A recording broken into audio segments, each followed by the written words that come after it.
Okay, here we are, Matthew Russell Lee, Inner City Press, here at the Southern District of New York Courthouse and now empty MCC jail. You'll see why we bring that up. On the Epstein files, as the subpoenas to J.P. Morgan Chase for hiding suspicious activity reports for decades for Jeffrey Epstein and to Deutsche Bank have gone out, we continue to ask why Bank of America, being sued here in the SDNY for enabling Epstein, also closing branches, at least half of which are in low-income areas, has not been subpoenaed. We'll stay on that case as well. Now, just now, there's a problem that we've been having with X in terms of the Inner City Press account. We're locked out of it. And what I noticed, but tweets are still up, except not all of them. Just now, there was a discussion in the last day of people saying if the prosecutors had somehow hidden information during the trial of Ghislaine Maxwell, and somebody responded and said it seemed that they did, they'd covered it, they'd followed it verbatim on Inner City Press, and as evidence, they linked to one of my posts about it, and then it says not available. Not available. So some is up, but not everything. Who's deciding what comes down? We must get it restored immediately. This is we've been banging all week on this. Sorry to bring it up again, but it's one thing to not to have to be now putting content on Matthew Lee ICP at X and Blue Sky and Threads, but it's another thing to have previously posted information about the Maxwell trial taken down.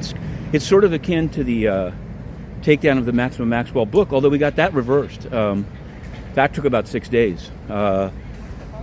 Strange things, strange happenings. Okay, we've now reached the square, so we'll change topics. Today, the U.S. Department of Justice is filing opposing Luigi Mangione's motion to get the death penalty off the table and maybe to dismiss all charges. December 1 through 4, there's going to be a state hearing, and we're hoping to have that account that I mentioned back for that, but if not, we'll do it on the ones that I just mentioned. Also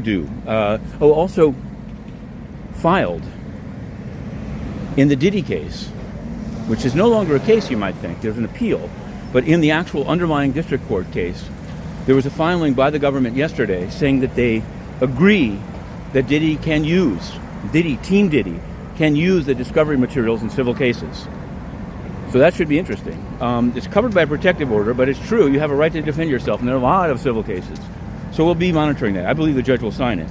There was also the hearing yesterday with Danielle Sassoon, formerly of the prosecutors, in which she said she's a very meticulous person, and if there was any misunderstanding that they weren't going to go after Michelle Bond, she cleared it up.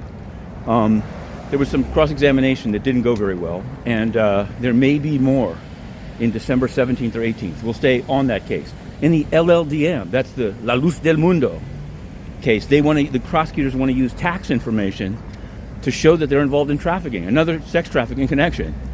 Check it out, LLDM, just plug that one in. Mahmoud Khalil, have you heard of him? He filed a FOIA case through the Center for Constitutional Rights because DOJ was not responding to his thing.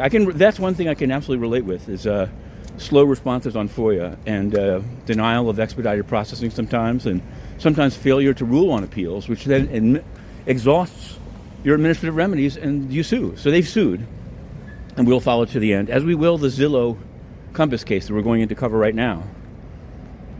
On the financial front, Fair Finance Watch's challenge to Toronto Dominion closing 51 branches in many states has been covered in the Bergen Record. You can find it. It's behind a paywall, but it's all there. And there'll be another thing coming out, I think, about how the CFPB is making the data. The data may disappear. We'd like the Fed to take it over. Finally, another UN scoop, another day, another UN scoop. We have the hit list of UN volunteers that are being fired.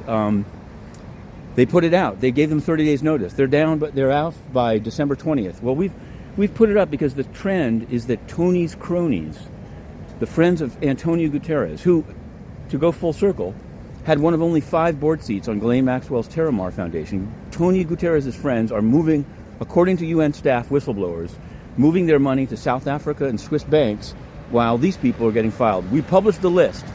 We're going in. If this is the last vlog of the week, have a good weekend. But I think you may be hearing from us on the topics that I've just mentioned. To be continued.